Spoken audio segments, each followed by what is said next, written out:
Welcome, 23 day 3, and we are now here for a very, very interesting talk. But first of all, as usual, please rate this talk in the Fahrplan or in the schedule. This helps the speakers a lot to get better and better every time, and if you want to hug them, do so. They like it as well.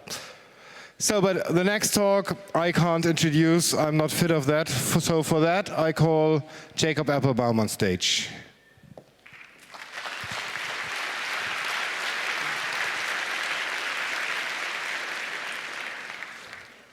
Hi, I want to introduce this group by telling a little story. This group of people was introduced to me, this is Cage, and they were introduced to me by a gentleman who came to a talk that I gave in Switzerland. And it was a really intense experience because when I met this gentleman, he was very clearly the only Muslim in the room. He had a beard, he was dressed in such a way that it signified he was not with the rest of the Swiss people in this room in the same way, visually. And I remember speaking with him and he said, you know, thank you for the things that you say about drone attacks. Thank you for talking about surveillance, about marginalized communities. Thank you for doing that because a Jewish American person saying that brings that into a different audience. It allows other people to hear it. And we want to get the message out to everyone. And I remember saying, well, sure, I'd be very, very happy to keep doing that, actually, and I think we have to do that. We have essentially a moral duty to talk about the things that are taking place. And he said, well, I want to show you an email from someone. It was a spiritual advisor of mine, and he was killed by a drone. And he showed me an email of a person who is known to have been assassinated by the American government. Actually, Obama himself is known to have signed off on killing this person. And he was assassinated without a trial, and he was a US citizen, though that doesn't actually matter. It's important to note that you can figure out who this person is. There's only a few of them. And I remember what happened. I actually took a step back, physically. And then I thought, my God, with WikiLeaks, with things that have happened with Julian and myself and with other people, everyone else takes a step back. So I took a step forward. And I shook his hand and I apologized. And we've actually been friends since then. And so I wanted very much for these guys multiple times to be able to come to the Congress and talk about what they have experienced, because this is a community who is under threat. These are people that are doing good work. And I think it is important for a pluralistic society, like the one that CCC represents, in fact, to stand in solidarity with these guys, not to give in to fear, to recognize that we actually are all humans and we have this in common and that we can work together. And it's not just about cryptography, it's also about politics. So some of the people that are talking today are people who have literally been in Guantanamo Bay without a trial, without evidence, basically anything you can imagine a free society having. These guys have suffered things that you would expect to not happen in such a free society. And so with that said, I want to introduce Moazzam Begg, who was a Guantanamo prisoner.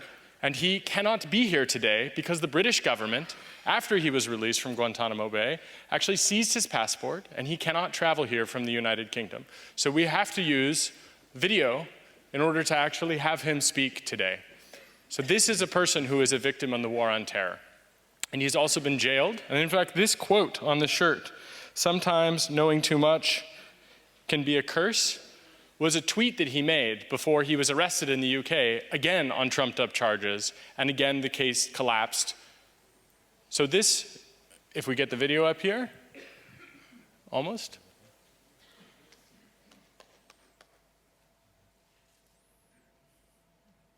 Well, it'll come in a second. This person is, in some ways, the canonical example of someone who is completely innocent. And it isn't to say that if he were guilty in some way that it would justify any of the things that have happened. But having him speak here, is the quantum hand of the NSA doing this to us? Are we? Probably not. But having him be able to speak here, he should be able to come in person. There are lots of political prisoners around the world of different stripes, and the fact that he cannot travel here is a fundamental violation of his human rights. But nonetheless, the internet allows us to give voice to other people. So in this case, I'm hoping. It's okay. Just trying to get out full screen on this. There we go. Now we should be able to waste time. Yeah, drag that over. Let me just make him full screen if I can. Drag him over. No, that's still full screen. Bear with me. Why can't I? Can we do it? Yeah, take them please. out? You say something on this. I think your eyesight's better than mine. I've got two mics. Sorry about this. Hold this for a second. So I have the great pleasure of knowing Moazzam Begg very well, and hopefully I'll talk about him for a couple of seconds while we get the connections up working, because we've got a room full of techies, and of course we can't get FaceTime working, so typical really. Moazzam is a very, very close friend of mine. I consider myself very lucky to have got to know him since he was released from Guantanamo Bay. Here we go.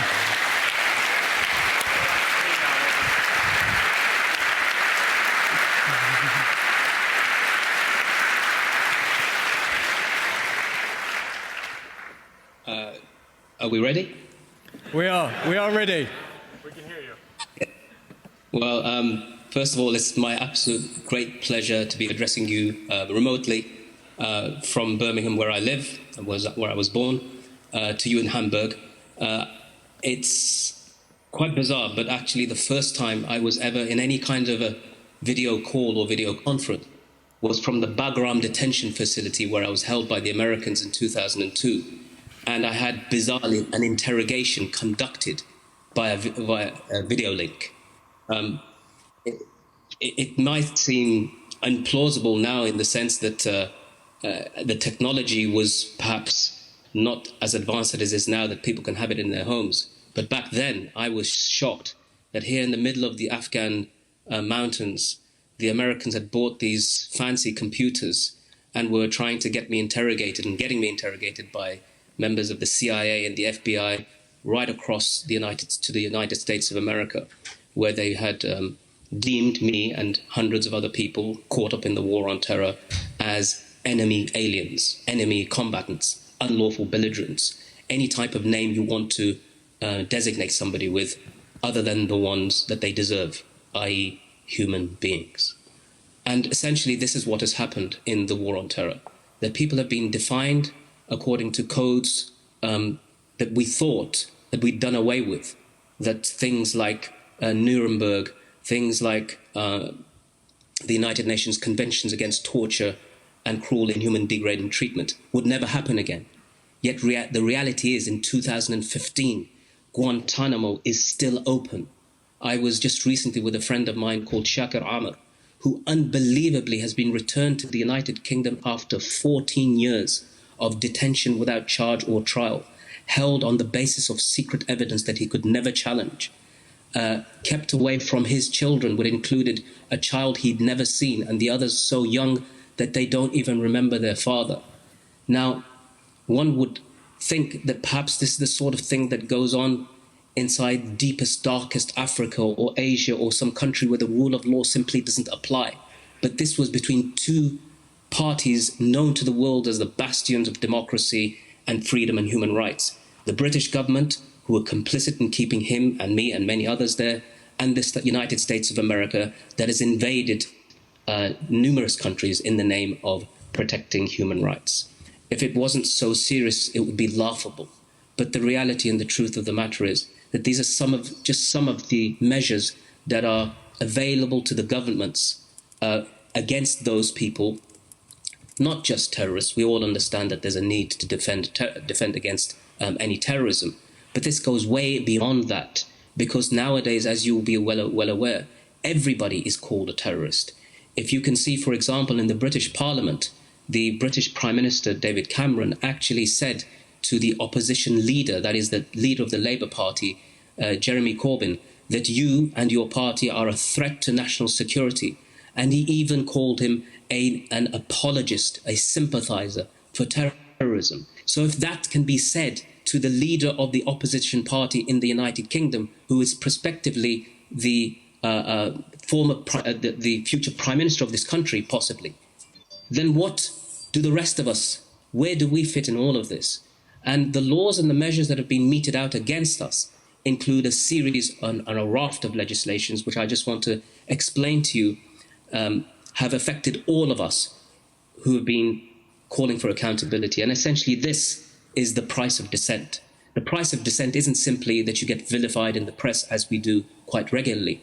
The price of dissent means essentially that you can and will be detained without charge or trial. You will be subjected to cruel, inhuman, and degrading treatment. You will be tortured. You will be have meaningless communication with your family, i.e. that letters that are sent to you by your family members might get to you 6 months or a year after they were sent. It means that you will be detained once you are released. You will be detained at airports and entry ports of the country under the Schedule 7 Terrorism Act, which essentially means you can be held for up to 9 hours at a port of entry or exit in the country, like what happened with David Miranda, the partner of Glenn Greenwald, when he was bringing over important information which was seized by the British authorities under the name of national security, which of course Glenn Greenwald and David Miranda had nothing to do with. And essentially what happens is that these laws and measures, they may say that they are targeting a minority within a minority, i.e. Muslims who happen to be committed to terrorism, but in fact it goes on, as you have seen, to target the Muslim community and then to target everybody who dissents, as I said, that you can see in the case of Jeremy Corbyn and the Labour Party and anybody else who dissents, that they are deemed to be terrorists. One of the latest legislations that the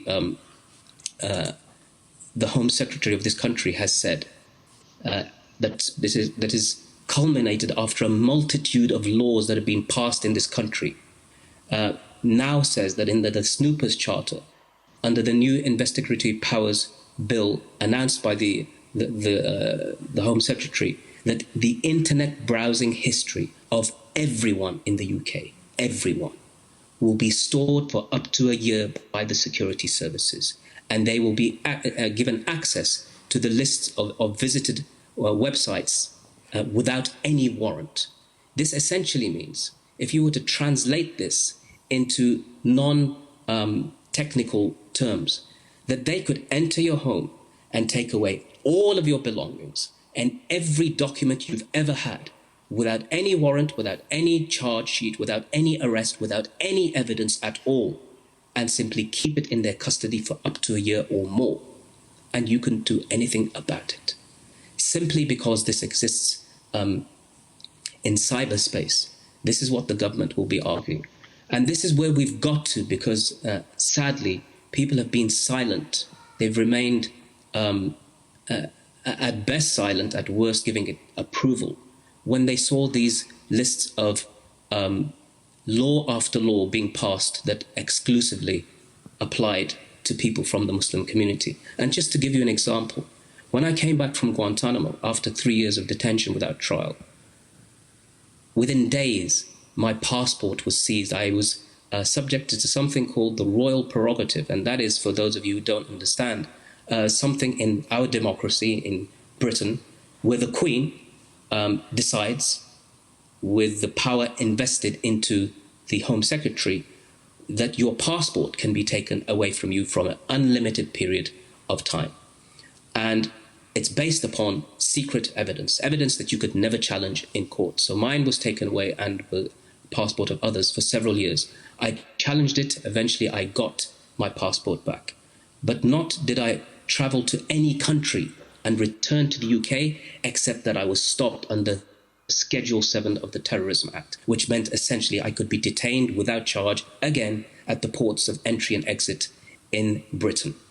And even when I was going on visits to give evidence at trials and tribunals, like, for example, the Kuala Lumpur War Crimes Tribunal, where both Bush and Blair were charged with crimes against humanity, whether it was going to the European Parliament to give evidence about rendition programs where the British and the Americans and other countries had been complicit in the torture and the false imprisonment of others, or whether it was going to countries like Pakistan, Libya, Egypt, Tunisia, and even Syria, where I uncovered that there was intelligence cooperation between the British government, the American government, and all of the regimes of those countries where eventually the Arab Spring erupted.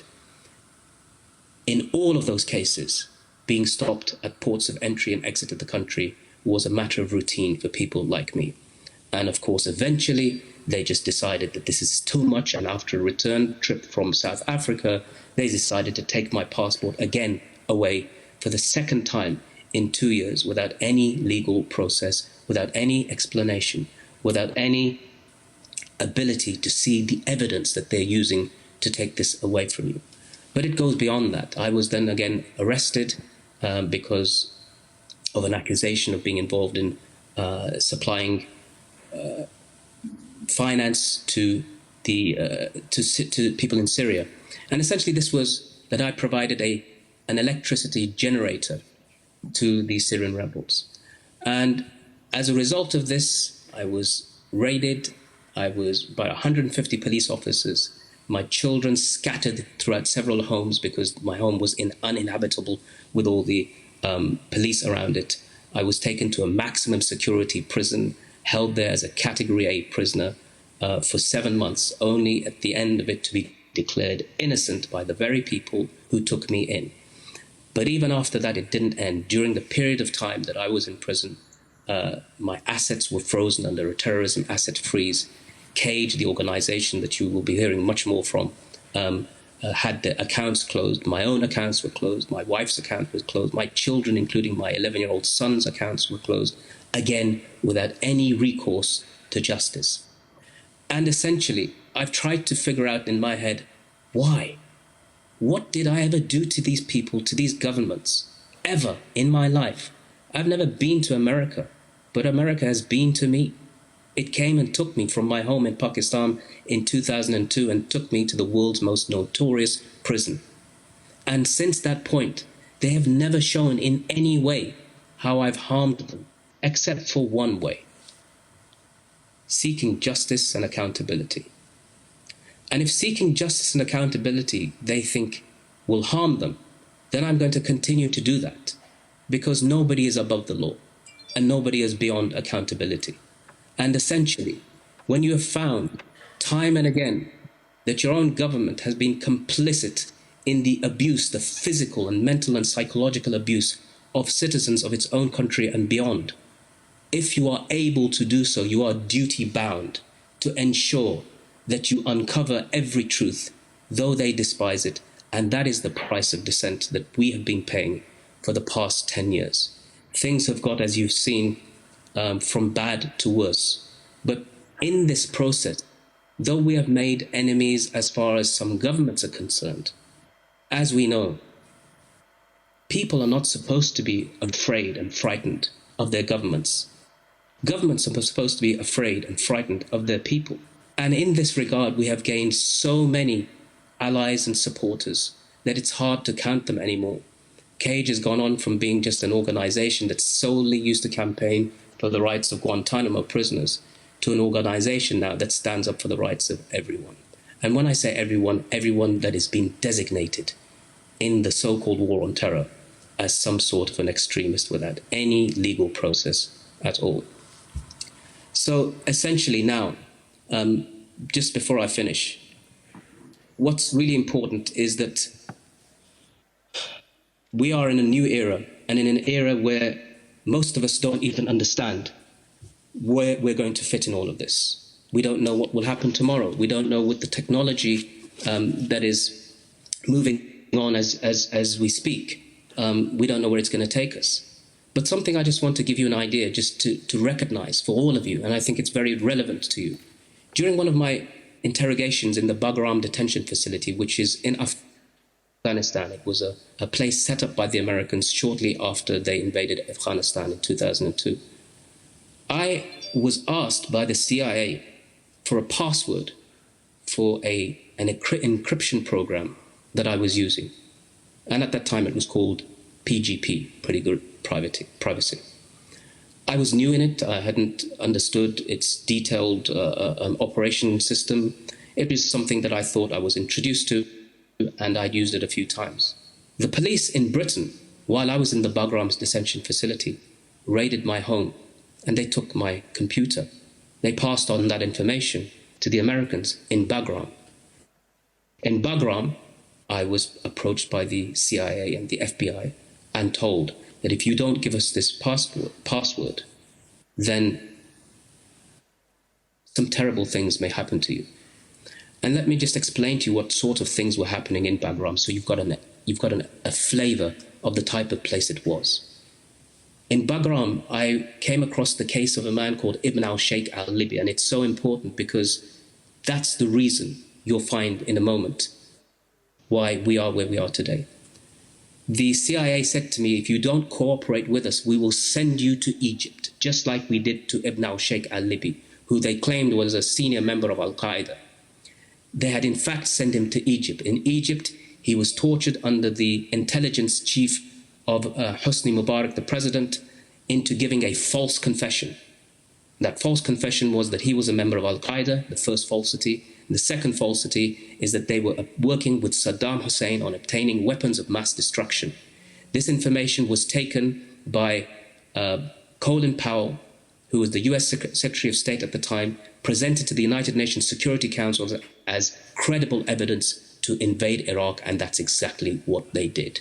The rest, as we say, is history. So it was during this period that they'd asked me and told me that if you don't cooperate with us, we will send you either to Egypt or to Syria, as we had done with Ibn al-Sheikh al-Libi. And it all began with looking at the documentation on a laptop of mine that they had seized. They included innocent pictures of my family, which they waved in front of me and said that if you do not cooperate with us, what do you think will happen to your children? Do you think you will ever see them again? And while they were doing that, there were the sounds of a woman screaming in the cage next door that I was led to believe was my wife being tortured. And so you see, this is why it's so important that the encryption programs, the various ones that Cage ourselves we are trying now to learn to use and to implement in our daily lives, isn't because we have anything to hide. It's because we have experience of those people who are now mastered in the arts of torture and abuse. That whatever information they use and they get hold of, they will use it against you, even if it was the most innocent thing. I remember there was a picture of the Pope that had been cached in my memory, that had been from a BBC website. And when they seized my laptop, they said, "Why have you got a picture of the Pope here? Is this because you're planning some nefarious activity against him?" And so that in the end turned out to be one of the ludicrous reasons why I remained in Guantanamo for all of those periods. But finally, I'd like to thank you, all of you, for listening, for taking the time to listen to the work of Cage, and for supporting us and giving me the opportunity to explain what price we've had to pay for Dissent. Thank you very much.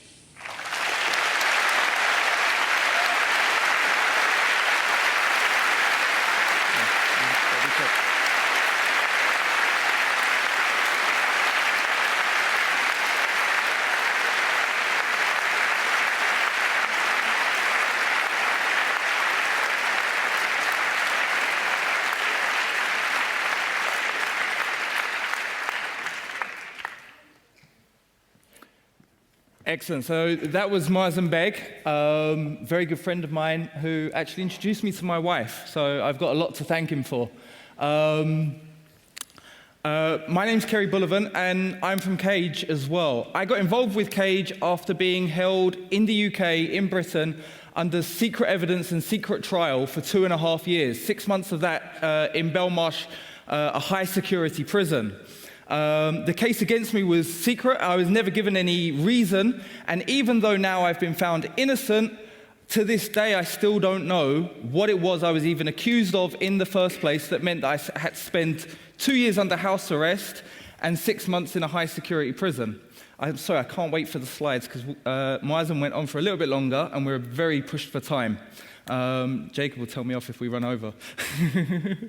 So After basically a year and a half of living under a control order, which is a form of house arrest where you're not allowed to leave the house except for a couple of hours a day, you have to phone the police before you leave, you have to phone the police when you return, you have to have a tag on your ankle, basically the sorts of stuff that you hear about in countries like Burma. After a year and a half of that, I'd had enough. I couldn't take it anymore. And I decided that the best thing for me was to abscond, to make a run for it and leave the country. And, Kashan, you going to get this fixed?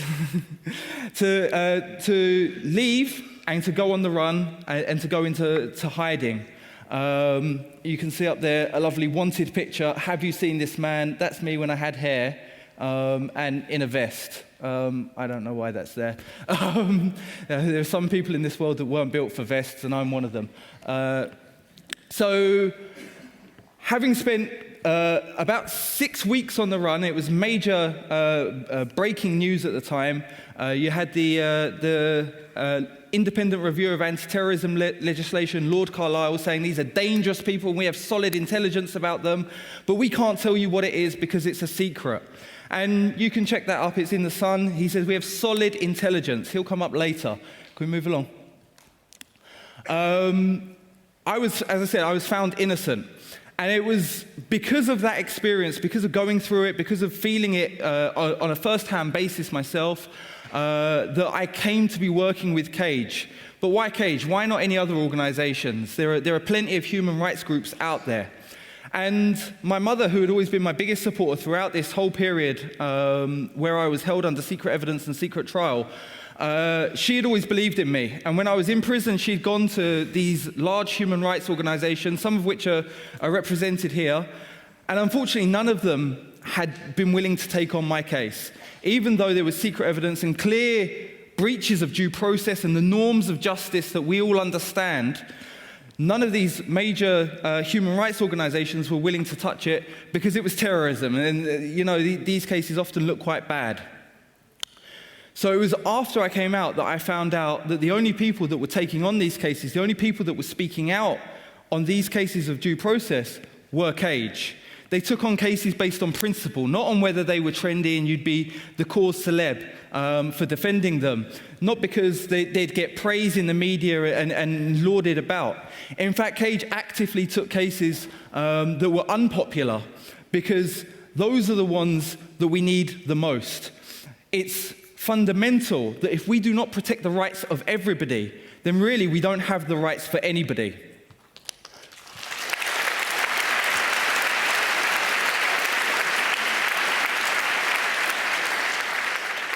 CAGE began as a website.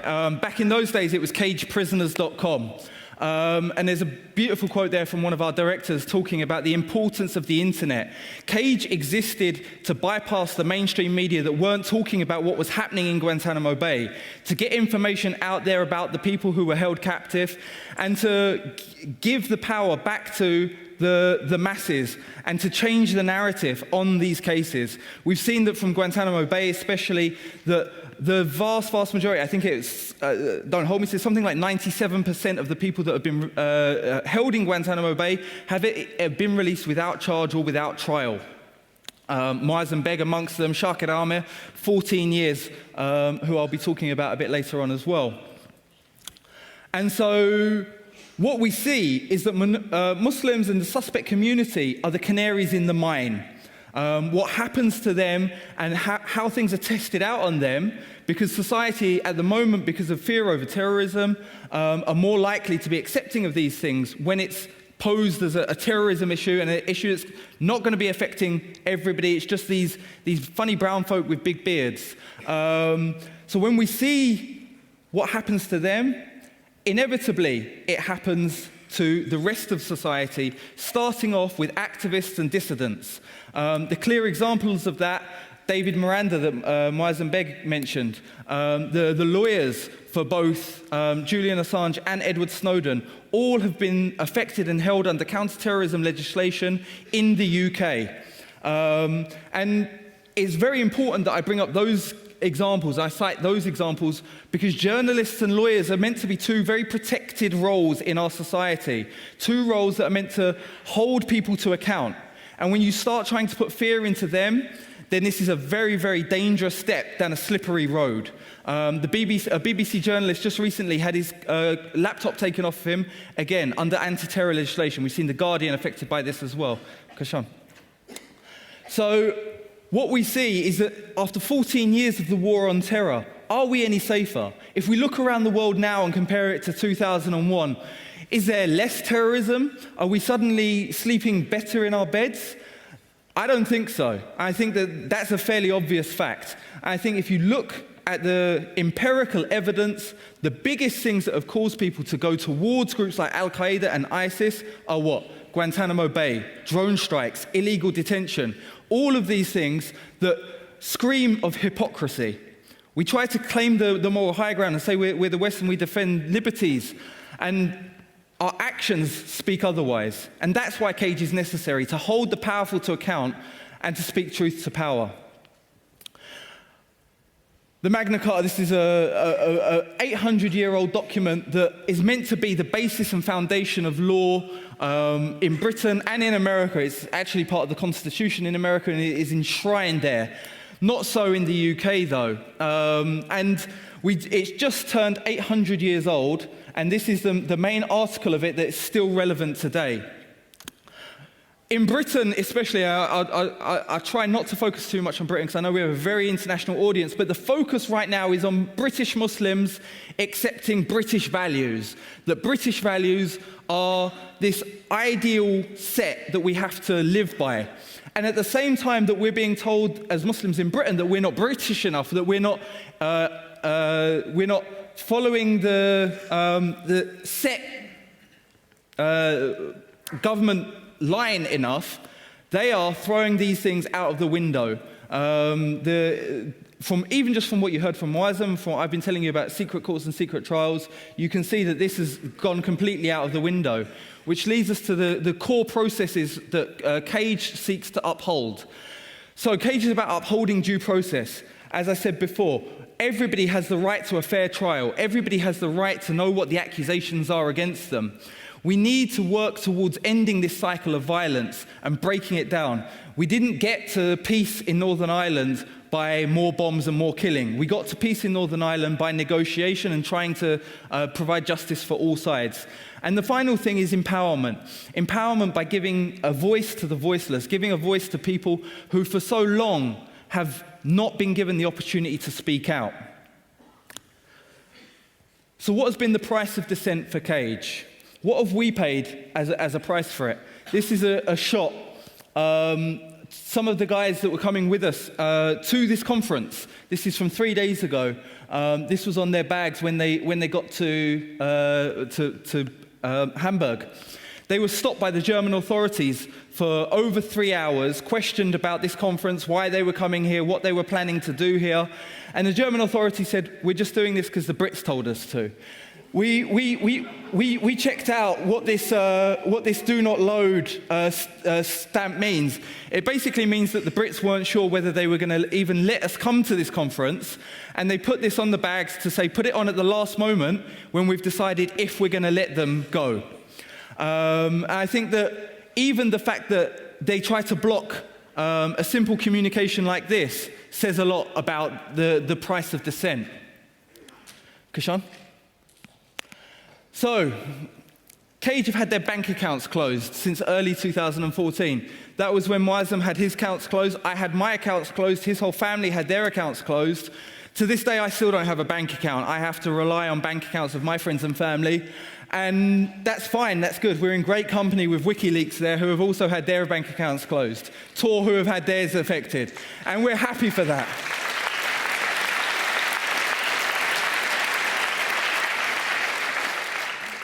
I want to make something very, very clear here.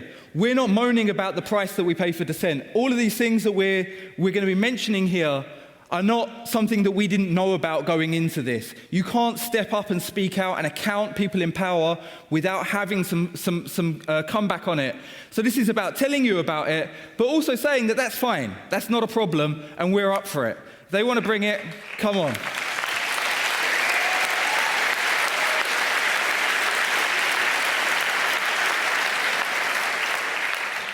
Some of the major funders of Cage were main charities, the Roddick Foundation, thank you very much, the Roddick Foundation and the Roundtree Trust.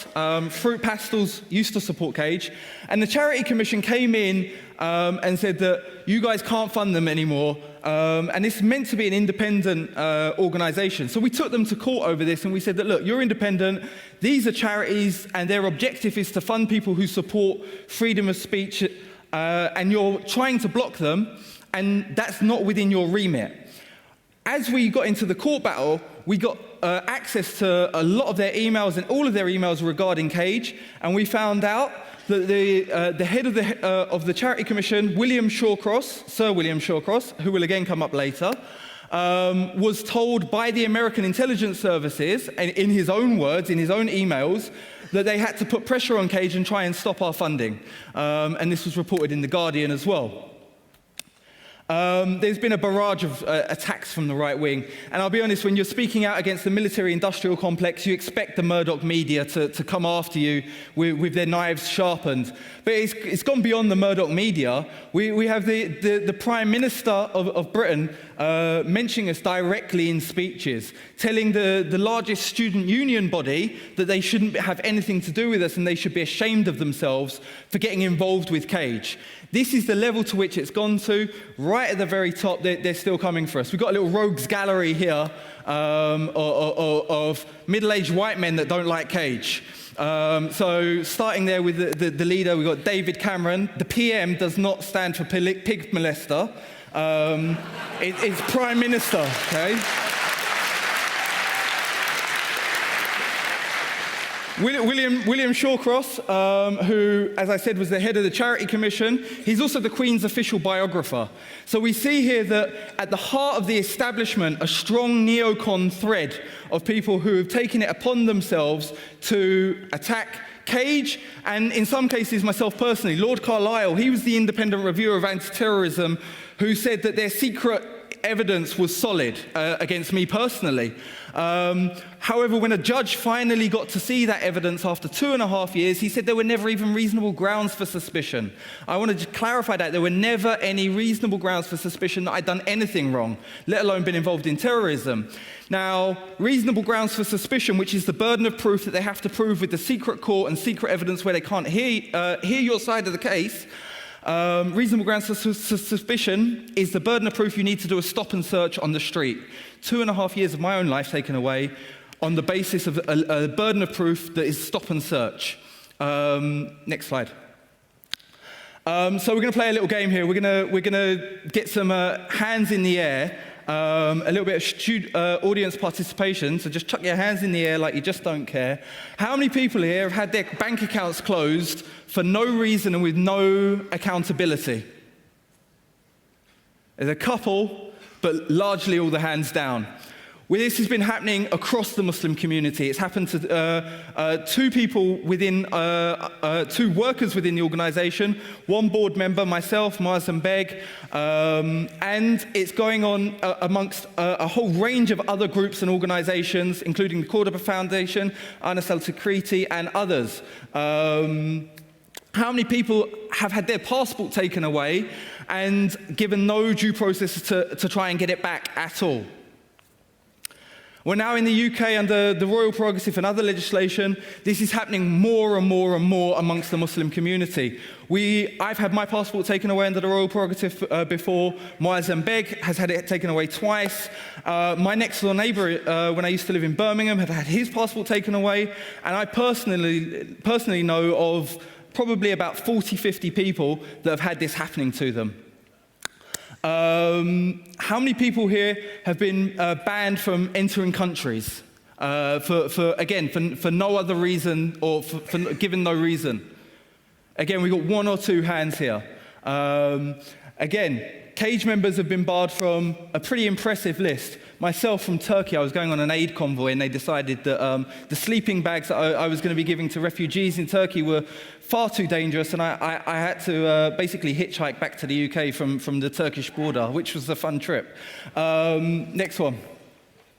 How many people have been detained upon entering the country for up to 6 hours? This is called a Schedule 7. Moazzam spoke about it quite a lot. It's actually a very important piece of legislation because it's very, very dangerous in what it can do. And it's one of the things that they use, it's the legislation they used on David Miranda. If you look here to the list of the different rights that you don't have when you're traveling in and out of the country. Now, my lovely and long-suffering wife is Dutch. She comes from Amsterdam. And so I have to go to Amsterdam very, very regularly because otherwise my mother-in-law won't see her grandchildren, and that will involve me getting stabbed very quickly. So every single time I come back, this is the process that I have to go through. And not just me, between 60,000 and 90,000 people a year are affected by this legislation, and there is no requirement for reasonable suspicion at all. Happens to us so much in the office that we've got a leaderboard tracking who's been stopped the most.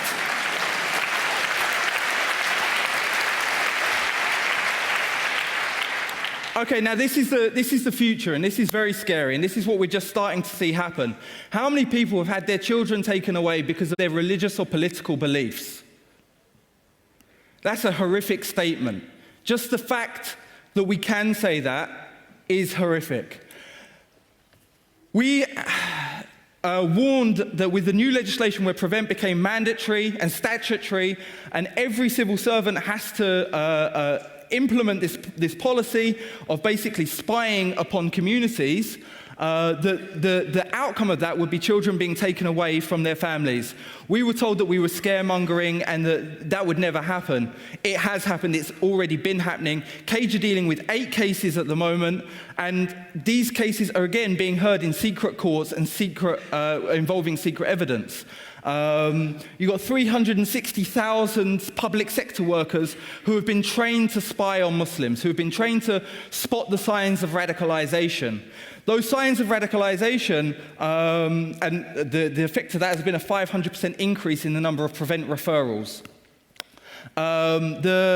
The training they receive is an hour and a half. That's 1 hour video, which includes scenes from This Is England, and a half an hour question and answer session where they're meant to learn the ins and outs of Islam, a religion that's 1,400 years old, and be able to spot what a radical is. I actually come from an Irish family, and being a radical was meant to be a good thing.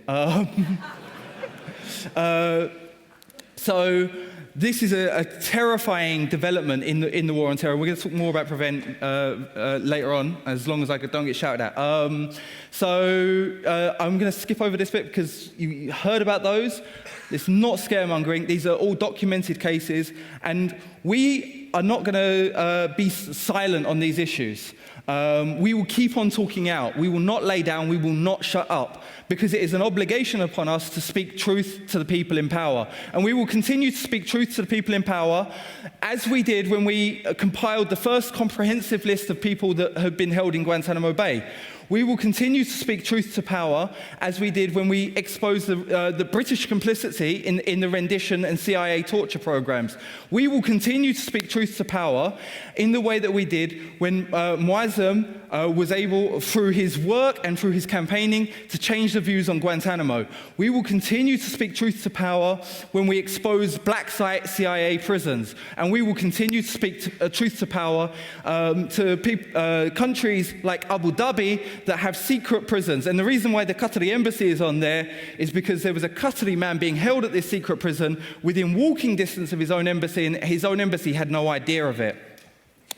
Cage's opposition to Prevent has been groundbreaking, and we're leading the way in this area. We organised a petition of over 300 leading academics in the UK and across the world, who signed a joint letter saying how damaging and dangerous Prevent was. Some of you may know who this guy is. I hear he's quite well known. And he emphasises the same point here, that what happens to the Muslim community will happen to the rest of us as well. So Cage has been involved in the release of Guantanamo prisoners and working for this, especially with the South African government now. We have been very proud of our work to get people released from a variety of different situations where they've been held unjustly. We were working on the case of Alan Henning, and obviously, very, very sadly, that one didn't work out. But one of the things I always say about Alan Henning was that he was rendered from his aid convoy. He was detained indefinitely without charge or trial, and then he was murdered by extrajudicial killing by ISIS.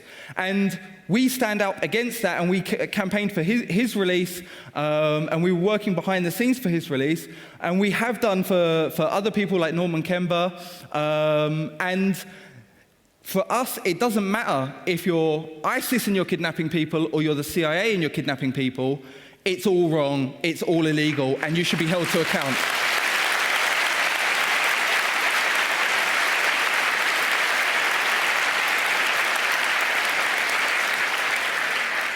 And earlier, give me 2 seconds. And earlier on this year, we won a landmark case against the Charity Commission in regards to them trying to stop our funding, which would never happen before. So, obviously, because of the crowd that we are here, I want to talk about InfoSec for a minute with you guys, and the threat that we face as an organization. As we are holding governments to account, as we are holding security services to account, as we are holding all these different organizations to account, we know that the people that are trying to spy on us and snoop into our emails are some of the most dangerous people out there in regards to these sorts of issues. And so this is a letter from Jason Leopold from the CIA, where he did a Freedom of Information request as to whether they're spying on us. Unfortunately, they weren't that forthcoming with the particulars. So InfoSec is very, very important for us in our work. It protects our sources. It protects the work, the people that we're working with.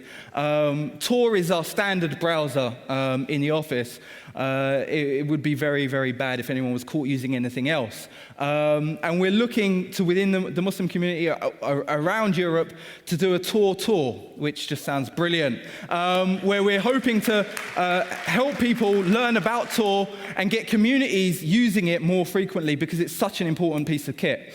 GPG encryption is used on all of our internal communications. And I've got to give a special shout out to Signal, which just does so much incredible work. And Cage couldn't exist without all of these pieces of technology that we use every day to allow us to communicate with our clients and to leak out critical information that we're doing. So I want to end on a very big thank you. Firstly, a thank you to the survivors and to the people who have been through these things and that are working with Cage. And a big, massive thank you to you guys, basically, the people in the communities that create things like Tor, the communities that create things like Signal, without whom's help we couldn't do this work. This work would just fall flat without the tools that you guys create.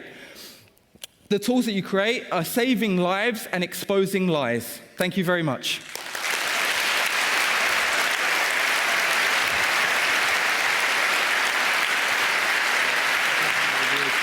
Yep.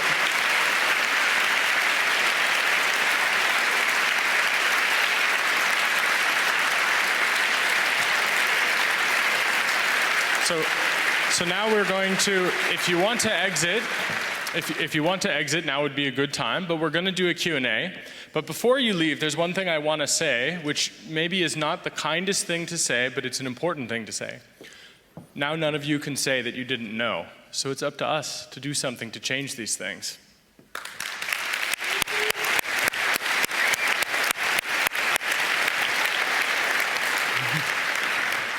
So if you have a question, please come to the microphones. This is, I think, a really unique chance to talk to people who really need to interact with the InfoSec community, who need to think about the things that this conference and that the CCC has been thinking about for 30 years.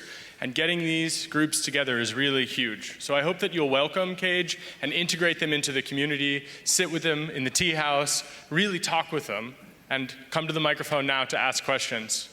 You probably won't be droned, but it'd be worth it.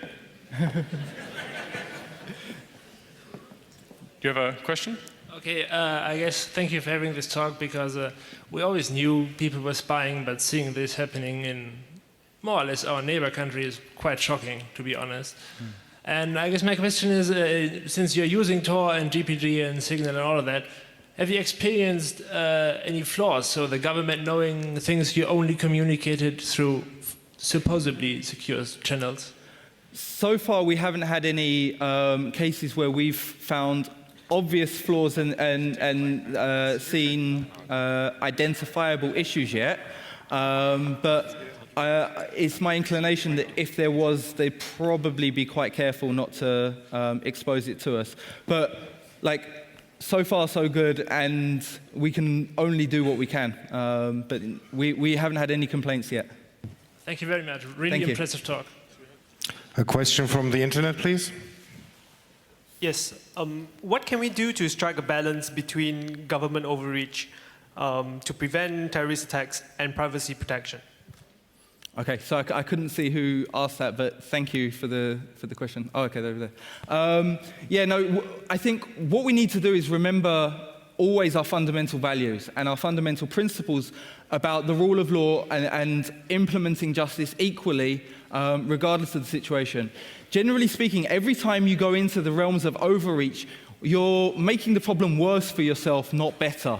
And that, in and of itself, is a self-defeating way of approaching these situations. We didn't need all this legislation, rafts and rafts of it that we've had since 9/11 to deal with the Irish situation.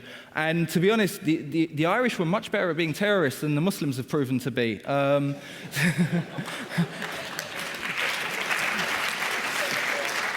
Yeah, even now, we see that according to the FBI reports and Interpol, varying numbers, but 97%, and in America, 98% of all terrorism has nothing to do with Islam. So we need to take a realistic approach, take a measured approach, and maintain our values.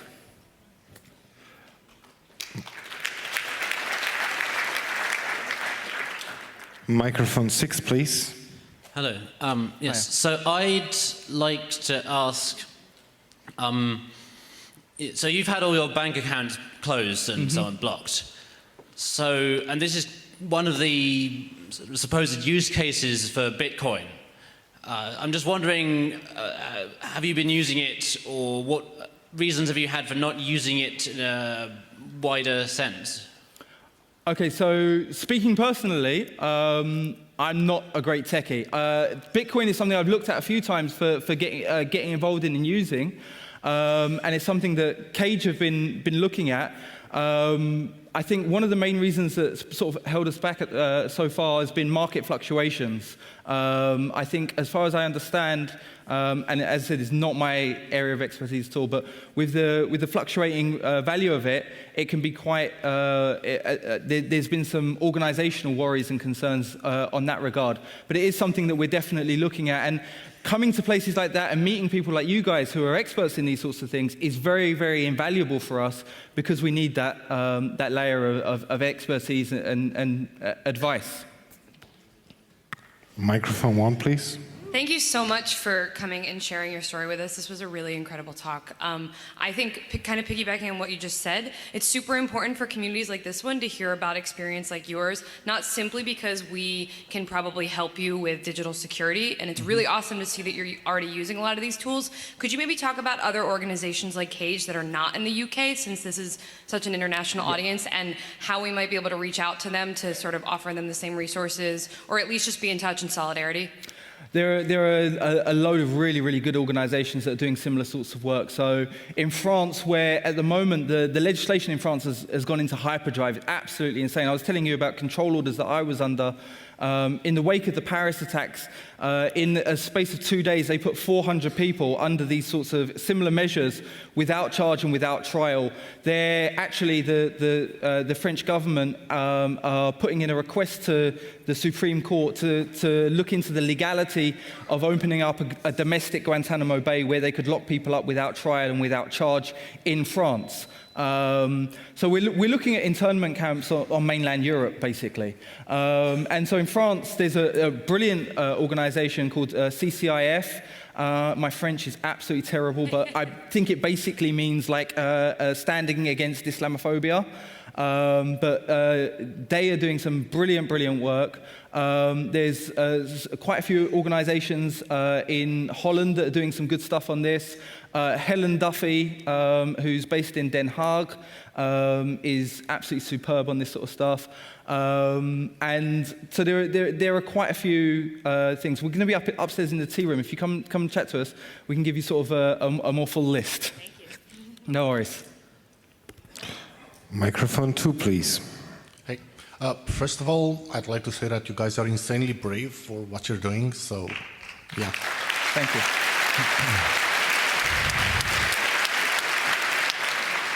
Now, the thing is,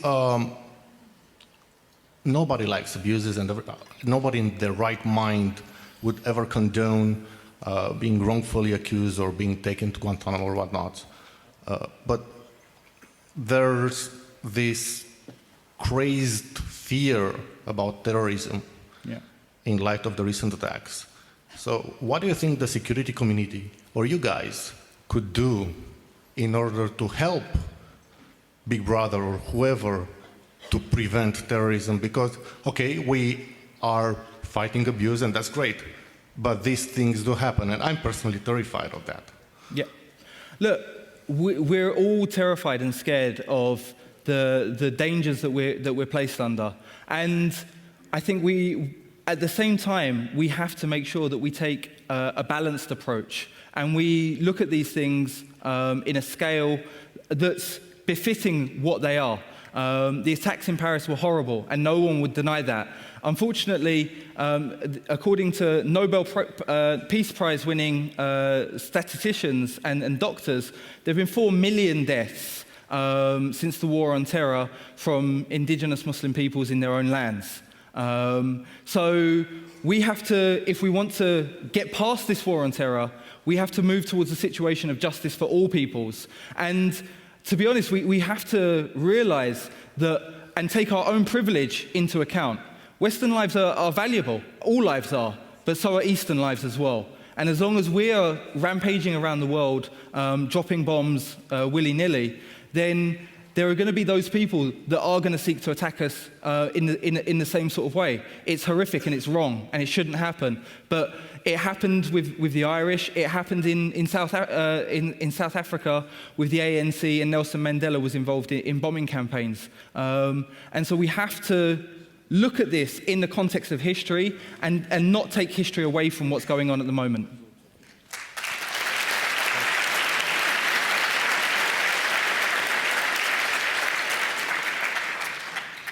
A question from the internet, please. So this question is Cage connected to other groups which fight against Prevent in the UK?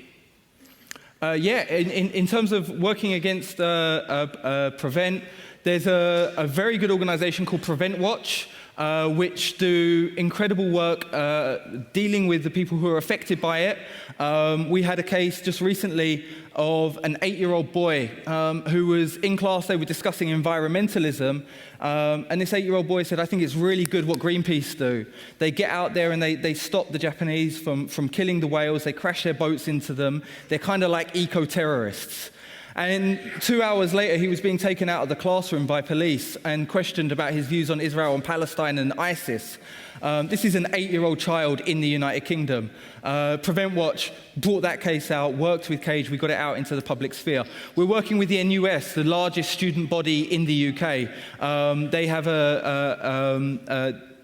they're working with us widely in a university setting. We're working with a whole range of organizations, too many to list really, MPAC, the MRDF, IERA, I mean the list goes on and on and on. Microphone number 4, please. Hi, thanks. So my question is, I believe if you want to change behavior, we basically have to understand why this behavior occurs. So if you put yourself in the shoes of the government. What is their narrative? Are they would you say, oh, we just wanted to fight terrorists, but we did a mistake? Or do they make votes? Or do they make money? Or what are their intentions? There's a couple of there's a couple of issues, and that's a really great question, by the way. There's a couple of issues here from the government's perspective. One, we have a very strong neoconservative push going on across multiple governments at the moment, which are very hawkish and seek to enrich the military-industrial complex. Two, they've got a fundamental misunderstanding about the way that terrorism happens. So we're constantly told in the media that it's all to do with radicalization and understandings of Islam. And people, you know, one guy starts wearing a thawb thing, grows a beard, and then next thing you know, he's probably going to be off joining ISIS. The academic experts in these fields, Mark Sageman, who was ex-CIA and actually came up with this theory, and other experts have said that it's complete nonsense. The terrorism that we face now is like every other terrorism. It comes from political dissatisfaction, and that's why Cage, we always try to use the term political violence, because that's what it is. It's a political situation. We need to find a political solution to it. So I hope that sort of answers.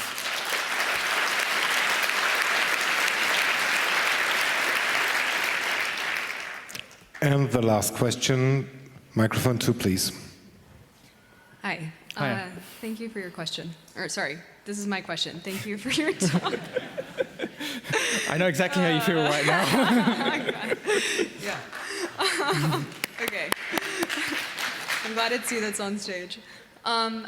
I guess my question to you is, as technologists, how can we better support you and build better tools and basically build tools that are effective for your organization and for organizations like you? Thank you very much. I think that what we need, especially at the moment, is advice and working with people who are experts in these sorts of areas. And there are a lot of things that, for example, there's software now that's going out and being rolled out across the country in schools where if you type in any one of a number of keywords, you get flagged up for the prevent measures, which I was telling you about, where kids get taken out of schools and questioned by the police, and sometimes even taken away from their families. When we found out about this software, we found out that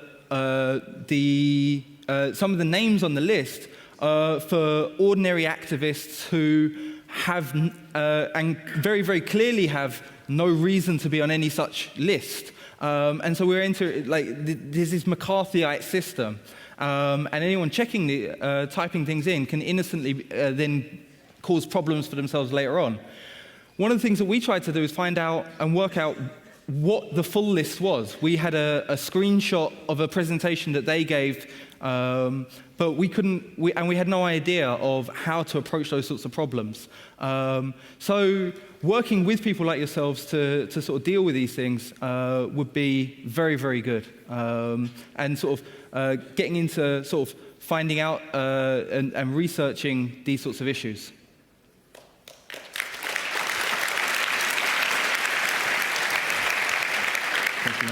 Thank you very much for this inspiring talk. It's kind of disturbing, but we all have to know that. Thank you. Thank you very much for having me.